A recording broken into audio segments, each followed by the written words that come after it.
So hello everyone, I'm Soumya and welcome back to the Campus Diaries. So today we have with us four eminent personalities and yeah, let's just dive right into it. So let me take a brief introduction of all of you. So we can start with you. My name is Arnab Chakraborty. I'm an alum of this wonderful place.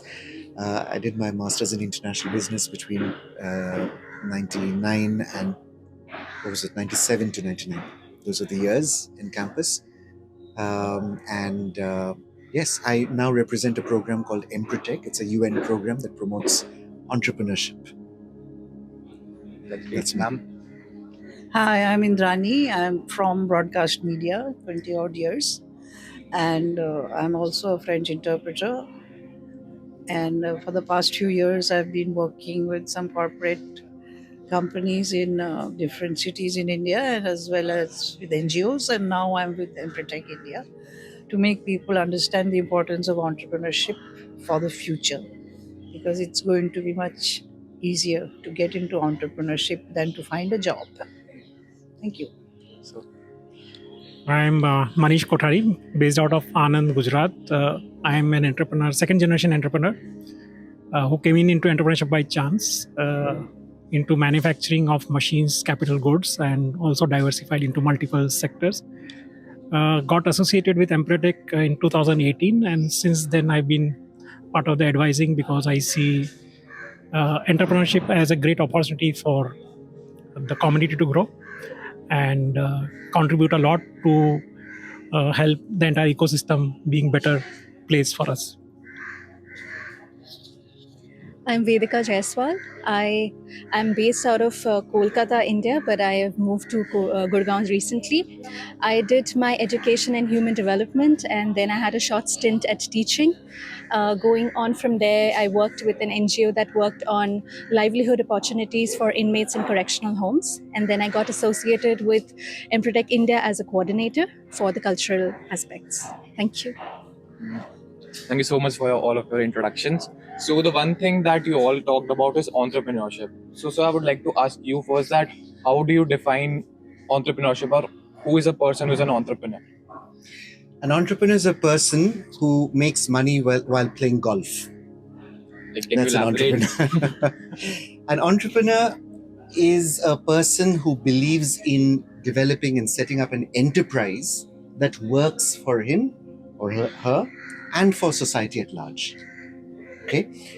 Now, the key aspect here is about bringing in the resources together in a way that the enterprise comes about in a nice, efficient, and in a quality conscious, community conscious way. So bringing the resources together in a way that makes all this happen becomes critical. And so entrepreneurship isn't easy. And I would think about 1% of the general population of society is entrepreneurially minded. And very, very few entrepreneurs actually succeed in setting up enterprises in that way. Although it's very good to be idealistic and wanting to set up an enterprise that does work for society, it's very, very often that you find people caught up in their own, meeting their own needs and wants. And so you have lots of people who call themselves entrepreneurs, but to my mind, an entrepreneur is a person who philosophizes and examines what is it that he or she is doing in the context of setting up and developing and creating and spreading the good work through the enterprise. So you talked about that only like 1% of there are entrepreneurs. So what's the thing that's stopping them or differentiating them? Is it the risk, or like how can one inculcate that mindset? Wonderful question. I think it's all to do with that mindset. An entrepreneur is a thinker. An entrepreneur thinks and examines and relates to the environment better than most other people. And most people today are not very comfortable doing this. Not too many people are comfortable examining their own lives, how their lives are progressing. What is it that they're doing and why? Are the questions that most people are very find it difficult to question. And so what we have is a general population that's being processed in through educational systems, young people whose inner needs and wants are not being addressed by such institutions. And so what's happening is there is a certain syllabus and there is a certain pathway that's being given to them by society. And so people are following these pathways. If you've listened to Pink Floyd, for example, Brick in the Wall is an example. So all of us are little bricks in a wall, in a mosaic that's been set up by society. Very difficult to create your own identity and authentically live that life. Yeah, like that's really insightful. So I would like to ask you that he mentioned about that, like we are like this, the breaks and all. So and entrepreneurs think differently, right? So what is that thing that can help us make differently? Because if I'm a person, obviously think that maybe I am thinking also differently, but I don't know that if it's really different. So what skills you need to possess or learn, or like how to think differently to be one entrepreneur? I don't know if I can answer that question so specifically, but just continuing with Arnab and the first question before that, what do you think is an entrepreneur? From all this learning, it's been around 33 years I've been into manufacturing. As I said, I came into by entrepreneur by chance, but then I started loving entrepreneurship.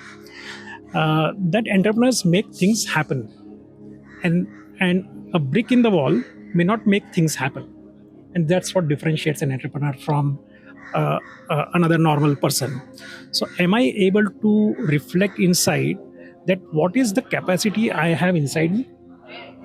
Am I able to look into the mirror, what are the errors I have inside me? So one is to know what I'm good at, but how many people actually look at identifying their own weaknesses? So we talk of SWOT a lot of time. Yeah. A good entrepreneur would do a very nice SWOT, look at going deeper into from where that is coming.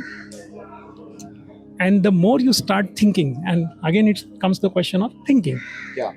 So when you start thinking, you'll start improving, and you'll come out from that wall and make a new wall for yourself.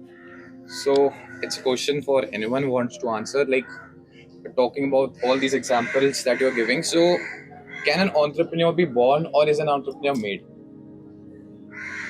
You want to take that? I don't think there's anything like an entrepreneur is born or an entrepreneur is made. Yeah.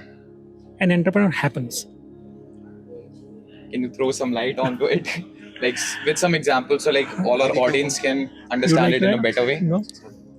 Let me try and build on this, please. Yes. Yeah. So an entrepreneur is a person who crafts his or her own purpose. Okay, the purpose is not set by society. An entrepreneur obviously adds value to society, but is doing so by crafting his or her purpose. So the essence or the proper functioning, as Aristotle would have referred to this, of an entrepreneur happens ahead of him.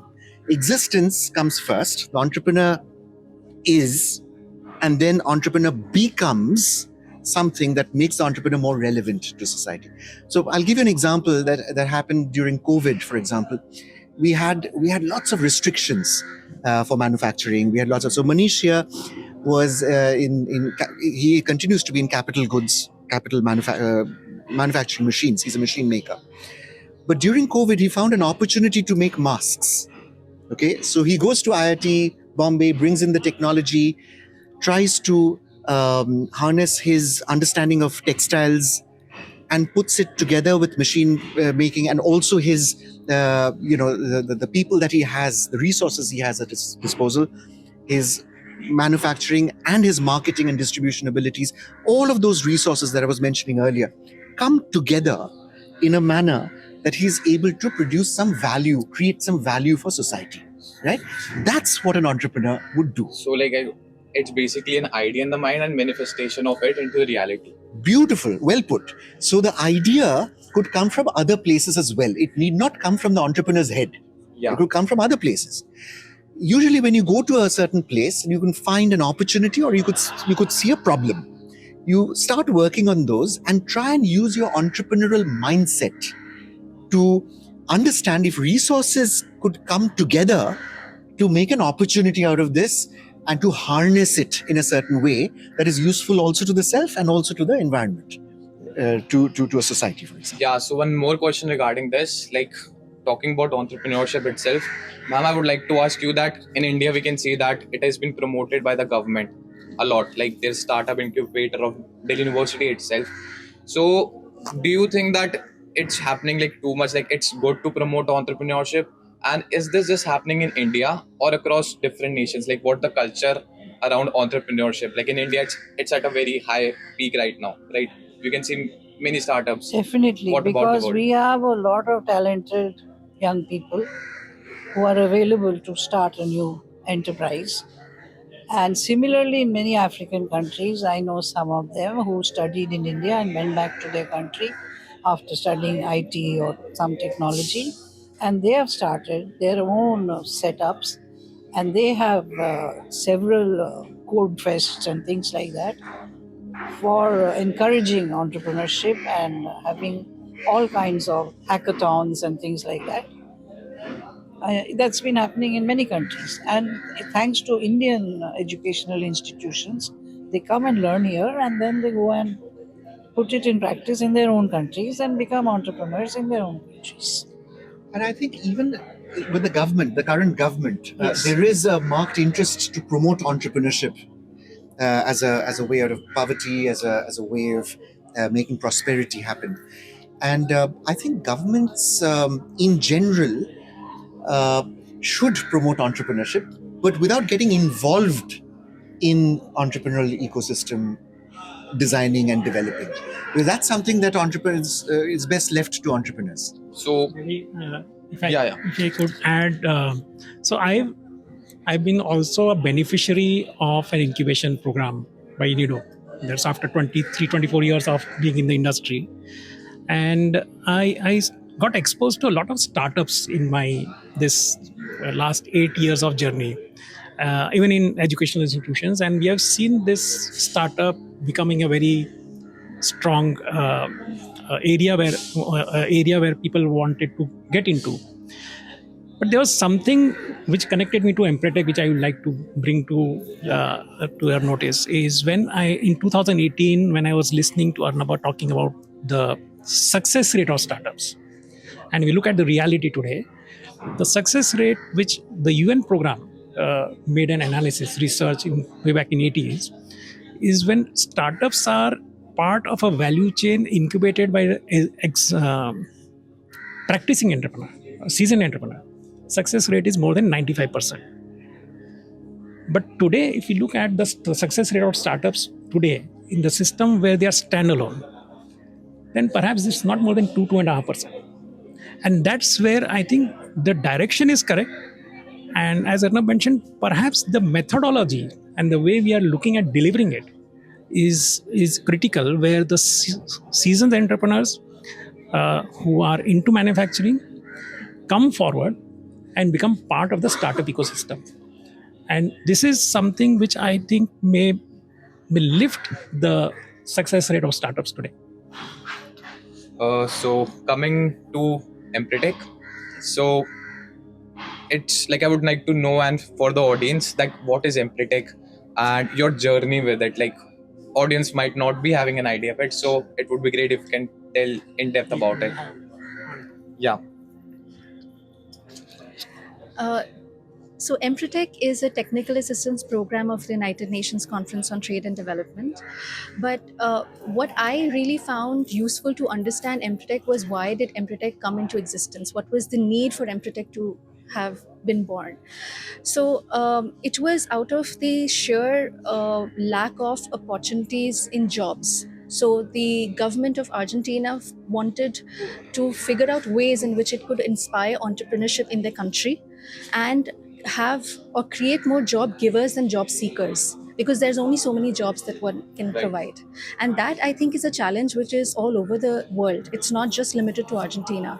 And therefore, a concerted effort was created to understand perspectives from all over the world. So there were surveys done for the top 1% of entrepreneurs worldwide to figure out what exactly were they doing right that created successful entrepreneurs, and to figure out what were the kind of behaviors being demonstrated which perhaps could be created in a framework or set that can be distributed to people that can help them understand it in a more concrete manner rather than it being spread all over and having big ideas. There was just a effort to understand what were these behaviors that perhaps successful entrepreneurs were behaving and struggling entrepreneurs were not behaving in those ways. So absence or presence of those behaviors could decide the way the outcome perhaps is.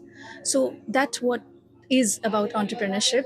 And Empretec goes, and in the HERA system, what we've designed in India, we take it a step further to try and analyze ourselves in various ways, not just those behaviors, but also moral values. Where is our morality coming from? Or where are the ways in which we are falling for biases, traps, fallacies, etc., to try and create awareness amongst ourselves, not just through one frameworks, but all the frameworks available to us. So the more we equip ourselves, the more we equip us to make better decisions. And at the end of the day, the kind of decisions you are taking for yourself uh, will tell you how the quality of your life is going to be. So it's just about better decision making in short.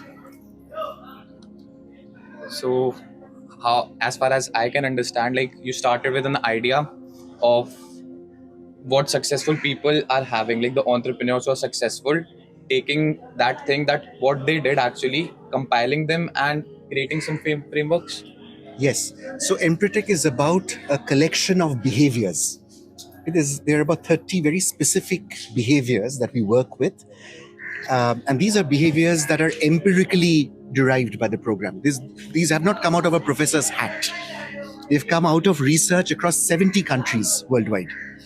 Okay, so the UN has invested a lot of time and effort, done this research across 70 countries to figure out how is it that, as Vedika mentioned, how is it that successful entrepreneurs behave and struggling entrepreneurs are not behaving.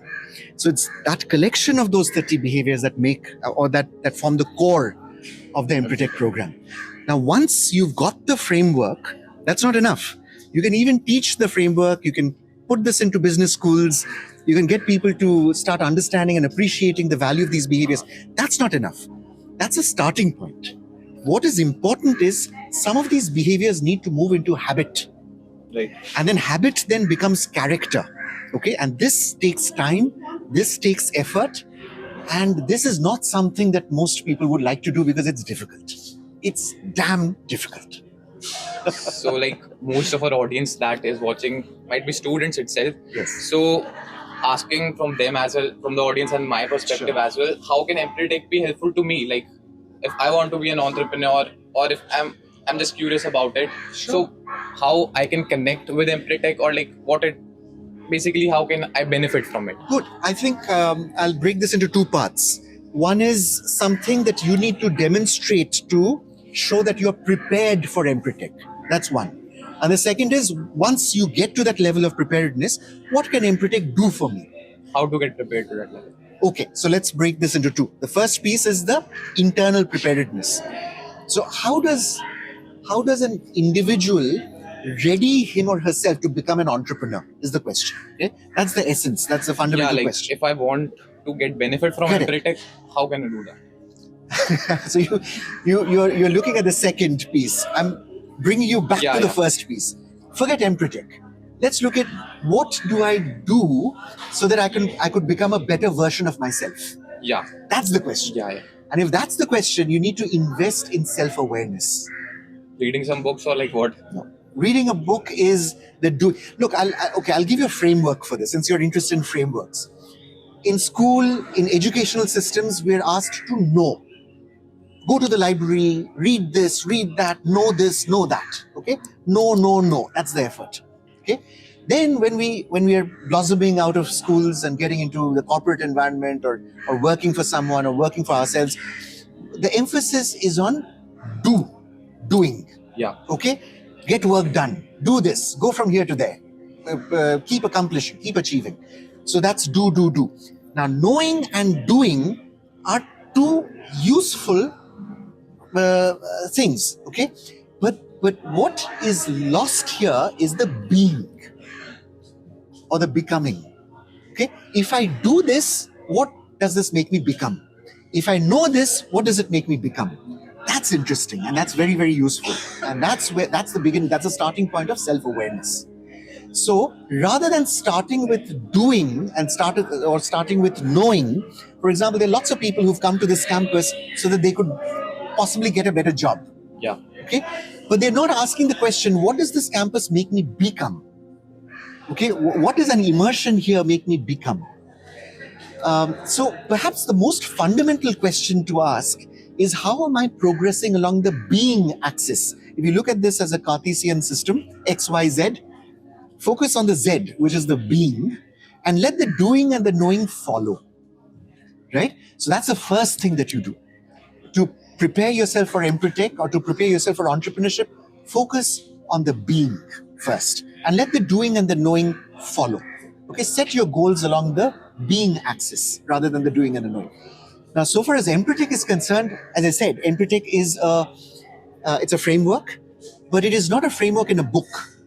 It's a framework that's living in entrepreneurs who have adopted and who are living the philosophy. So what you might want to do is to figure a way in which you could invite Empretec to give you an internship for a young person who's not yet got the hang of what entrepreneurship means. A good starting point would be to get an internship with an Empretec graduate. And there are 500,000 Empretec graduates across the developing world. They're mostly south of equator. Okay, so if you want, yesterday we were, for example, with the Minister of External Affairs, we were looking to do some program in Zambia. So you could go anywhere, any of the south countries, and you'd possibly find Empretec graduates there. There are some in India as well. Find an internship. An intern would get a job, sometimes a near impossible job, and would figure out how to make things happen. Okay. Following an internship, you could move on to an apprenticeship, where you get paid for something that you're doing. You get a contract. Once you start understanding that this is something I need to become, and these are things I need to do and know so that I can move there, then you start becoming fairly valuable. First to yourself, because you start earning through an apprenticeship program. And then after a few months, once you start getting the hang of it, you could ask yourself, can I actually do this for career? That is when the spark or the decision making, as Vedika was explaining, happens. Do I have it in me to go on to become an entrepreneur? Like, amazing roadmap you have given to all us and all the audience as well. There's one perspective. There's one more perspective which I would like to share, because most of the times we think entrepreneur is the person who's doing business. Okay, in my perspective, every individual in an enterprise is an entrepreneur. So a person doing a job in our company as an employee has also gone through this workshop. Why? Because entrepreneurship is about ownership. See, if the employee is behaving like an owner inside an enterprise, he's also an entrepreneur. We call him an intrapreneur because he's not owning that business. So it is not that entrepreneurship, the Empretec program, is only limited to people who want to do a business which is in their name. Okay, is for people who want to become a better version of themselves and lift their value addition to the enterprise where they are working. They are working for the enterprise. Enterprise is not working for them. Nice. And they make the enterprise doesn't make them. Yes. Right? Great. So that's a different way of looking at it. Yeah, so ma'am, would you like to add something on this? Sure. So, taking forward from what Manish said, I come from a family who's been into business for 3 generations. And while growing up, I just somehow felt that perhaps business was not for me. I thought I don't have what it takes to be in business, in what I thought business was. So I came to Empretec, and I never thought of myself as an entrepreneur. I was perhaps somebody who was assisting entrepreneurs to do things in a better way. And when I was here, after a while of being here, I've been with Empretec for over 3 years now. So somewhere around 1.5 to 2 years of being in Empretec, Ornabda and I had a conversation where he said that, it's about time you come out of this system of employee, become the program itself. I never really understood that. It took me some time and few sessions to understand that. And I realized that, entrepreneurship is not about business making only. Entrepreneur is how you think. And you don't always have to have a business at the end as an outcome, but it's about how you think about the things around you, Mindset, what you you said. do, exactly, the mindset. And I didn't have to have a business to become an entrepreneur, and I struggled with that idea for a very long time. So whenever Ananda used to introduce me that she is wanting to be an entrepreneur, it's like, do I want to be an entrepreneur? It always crossed my mind. But slowly and steadily, I'm trying to realize that entrepreneurship is beyond just the business. It's about how you think, and the thinking is what I'm working on, and it is, as he said, damn difficult. Yeah, so the idea comes to your mindset, your thinking too. Like Yes, you in change the way you think. You're not thinking, because after a point in time, he stopped telling me what to do, and I had to figure out for myself what to do. And when I start taking decisions for myself and start creating my own meaning and my own path ahead, I become an entrepreneurial thinker. That's a great way to summarize all that about entrepreneurship. Like Great. Thank you so much. I think my mind opened as well just with talking to you about entrepreneurship. Like I too myself am having my startup as well that is running right now, and getting insights into it, I was able to connect more, and I hope that the audience was also able to get some good insights out of it. So thank you so much for your time, and thank you for all the lessons that you shared about your story and valuable information for all the aspiring entrepreneurs and how they can connect to you as well. So that's it for the discussion. Thank you so much. Thank you. Thank you ever so much.